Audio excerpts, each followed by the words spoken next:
Masih seputar wudhu. Ini ada pertanyaan dari teman-teman tentang bagaimana hukumnya wudhu di kamar mandi atau wudhu di toilet. Karena tidak semua orang punya ruangan khusus untuk wudhu. Dan memang anehnya kita ini ya. Kita ini kalau bangun rumah ada ruangan untuk mandi, ada ruangan untuk masak, ada ruangan untuk tidur, ada ruangan untuk ngopi. Tapi untuk ibadah yang paling penting sholat, musola enggak ada. Kemudian fasilitas untuk sholat, wudhu juga tidak disediakan khusus. Ini kita kelemahannya.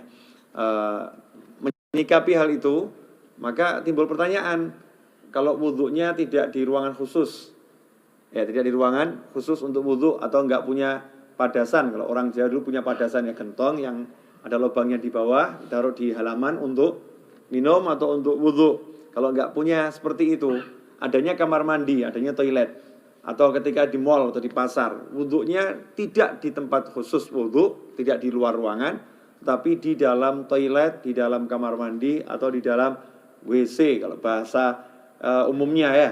Kira-kira seperti apa? Sah tidak wudhunya? Kalau ditanya wudhunya sah atau tidak, maka wudhunya sah. Kalau memang syarat-syarat sahnya wudhu dipenuhi, kemudian hal-hal yang membatalkan wudhu tidak dilakukan, wudhunya sah-sah saja.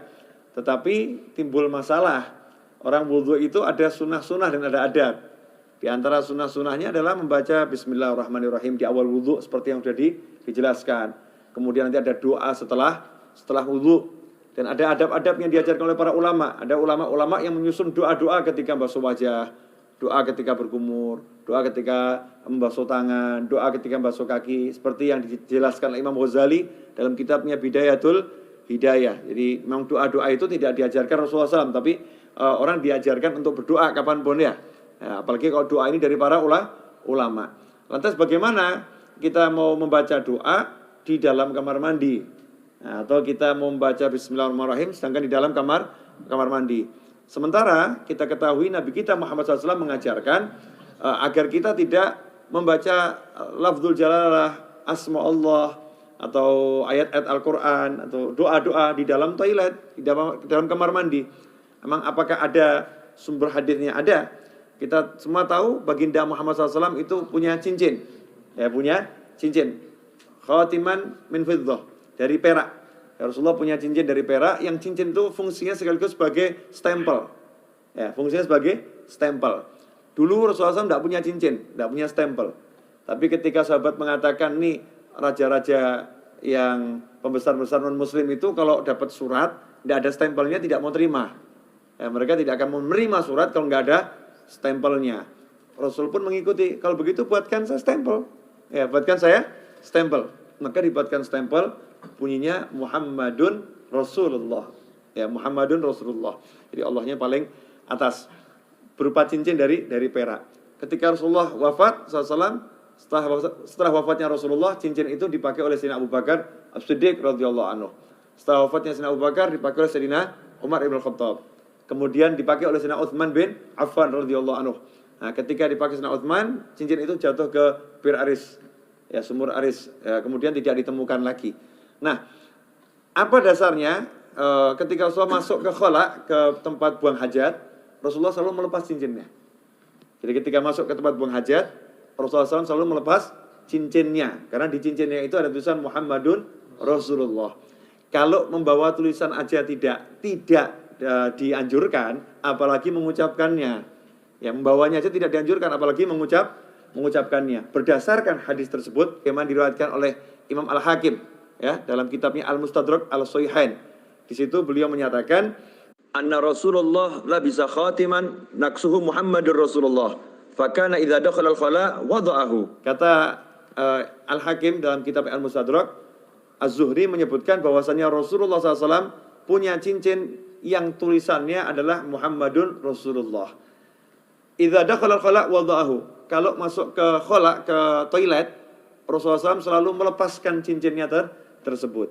Hadits ini sahih menurut syarat Imam Bukhari dan Muslim, tapi tidak dicantumkan dalam kitab hadis Bukhari maupun Muslim. Maka ditulis oleh Al-Hakim dalam kitabnya Al-Mustadrak yang disusulkan, ya hadis-hadis yang diusulkan. Sebetulnya menurut Bukhari dan Muslim sahih, tetapi belum atau tidak dicantumkan dalam kitab Bukhari maupun kitab Muslim.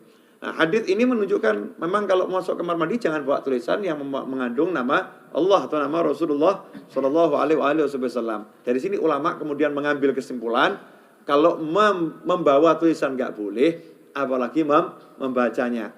Bukan haram ya, tidak boleh dalam arti tidak beradab atau kurang sopan. Karena itu seyogyanya jangan berwudu di toilet, seyogyanya. Cari tempat wudu yang memang betul-betul untuk wudu. Kalau tidak adanya toilet, barulah silahkan wudu di toilet atau di kamar mandi atau di WC.